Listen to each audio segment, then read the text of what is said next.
सनई चौघडे मालिकेच्या येणाऱ्या पुढील भागात आपल्याला असं बघायला मिळतं आहे की जयला आता पोलिसांनी अटक केलेली असते. त्याच्यावर गंभीर असा विनयभंगाचा गुन्हा दाखल झालेला असतो आणि तो गुन्हा त्याच्याच ऑफिसमधल्या सायली जाधव नावाच्या मुलीने त्याच्यावर दाखल केलेला असतो.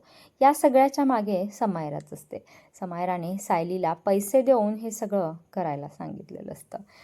आता शर्वरी आणि आकाश जयला पोलीस स्टेशनमध्ये भेटायला आलेले असतात. ते वकिलांना बोलतात की आम्हाला जयसरांना जामीन हवा आहे. त्यावेळेस वकील म्हणतात की हा गुन्हा खूप गंभीर असल्यामुळे त्यांना आता जामीन मिळणं अशक्य आहे.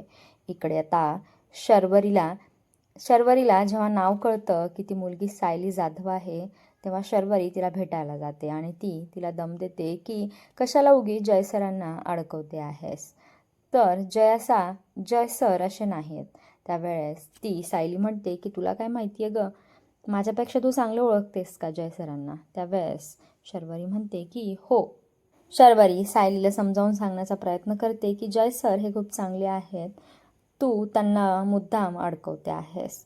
तर तू हे सगळं अजिबात खोटं वागू नकोस. पण सायली अजिबात ऐकण्याच्या मनस्थितीमध्ये नसते आणि मग शर्वरी तिला धमकी देते की तू जर तुझा गुन्हा कबूल केला नाहीस तर मी पुराव्यांसहित हे सिद्ध करेल की जय हा खूप चांगला आहे आणि याला सगळ्याला मुद्दाम तू याच्यामध्ये अडकवलेला आहेस. आणि मग आता सायली घाबरलेली असते.